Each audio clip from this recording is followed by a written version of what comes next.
Assalamualaikum warahmatullahi wabarakatuh. Perkenalkan, nama saya Oktaria Jayaningsih dengan NIM 431201201006. Di sini saya akan mempresentasikan hasil PPT saya yang guna untuk memenuhi tugas UAS manajemen penjualan. Yang pertama, saya akan menjelaskan bagaimana cara mengembangkan tenaga penjualan. Tenaga penjualan dapat membantu menghubungkan pelanggan dengan alat, layanan, produk, atau pengalaman yang tepat. Berikut cara mengembangkan tenaga penjualan, yaitu berikan peralatan yang tepat. Seseorang tenaga penjualan lebih sering berada di luar kantor daripada di dalam. Oleh karena itu, pastikan mereka mendapatkan peralatan yang dibutuhkan agar bisa menyelesaikan pekerjaannya dengan baik. Lalu yang kedua, memberikan motivasi. Seseorang akan lebih termotivasi jika atasan mampu memberikan kompetisi yang sehat. Contohnya yaitu seperti menentukan penjualan terbanyak dalam jangka waktu tertentu.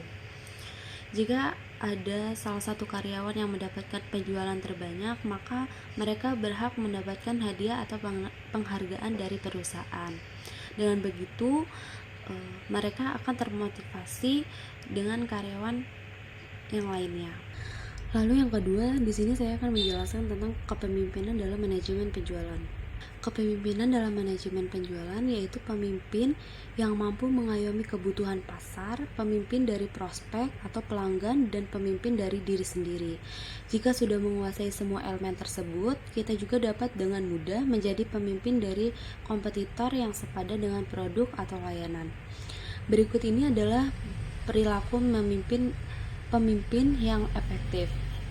Yang pertama yaitu memelihara sikap baik, kedua menciptakan disiplin kerja, lalu yang ketiga memberikan perintah yang jelas, tegas, lengkap, dan pantas. Lalu ada memberikan teguran untuk perbaikan tugas, lalu menerima saran dari bawahan, lalu memberikan pujian dan penghargaan pada bawahan.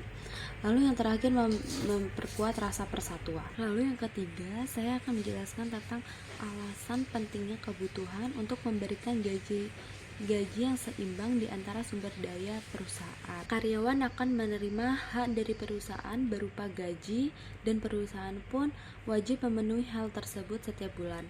Karyawan yang bekerja dalam suatu perusahaan, karena dengan gaji yang diperoleh seseorang dapat memenuhi kebutuhan hidupnya. Pemberian suatu balas jasa yang cukup besar maka akan membuat kedisiplinan terhadap karyawan semakin baik. Dengan gaji yang seimbang, karyawan tentunya akan menyadari serta dapat menaati peraturan-peraturan yang berlaku dan akan memperoleh hasil yang baik. Gaji merupakan salah satu unsur pokok dalam mempertimbangkan biaya produksi dan aspek dalam menentukan harga pokok yang dapat menentukan kelangsungan hidup perusahaan. Saya akan menjelaskan tentang cara mengevaluasi performance tenaga penjualan menggunakan behavior based dan outcome evaluation.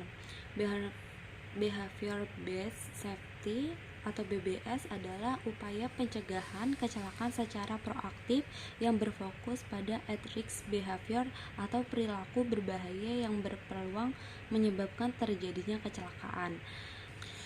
Jadi, ketika manajer penjualan menerapkan kontrol behavior based untuk mengevaluasi performance tenaga kerja, akan menuju ke arah peningkatan kinerja dalam mencapai tujuan organisasi penjualan dan melayani kebutuhan pelanggan.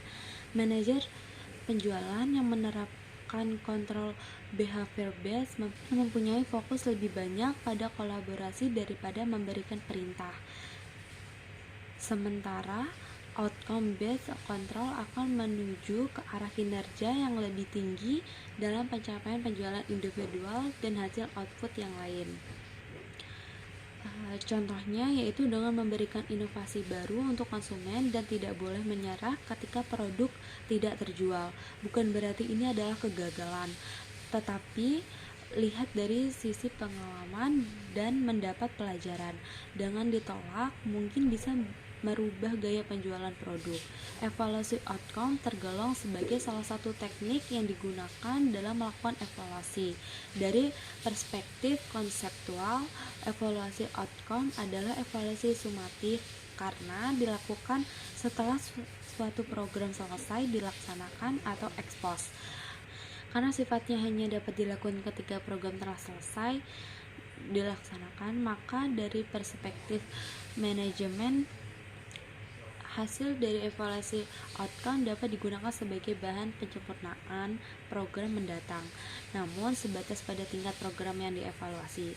Sebagai evaluasi yang meletakkan outcome sebagai unit analisisnya, maka evaluasi outcome dapat digolongkan sebagai evaluasi kinerja. Lebih lanjutnya, karena merupakan evaluasi kinerja, maka teknik evaluasi yang digunakan adalah metode evaluasi outcome dapat menerapkan pendekatan pragmatis, artinya setiap program yang berbeda boleh jadi mempunyai teknik evaluasi outcome yang berbeda satu sama lain. Sekian presentasi dari saya. Apabila ada kesalahan, saya mohon maaf. Wabillahi taufiq wal hidayah. Wassalamualaikum warahmatullahi wabarakatuh.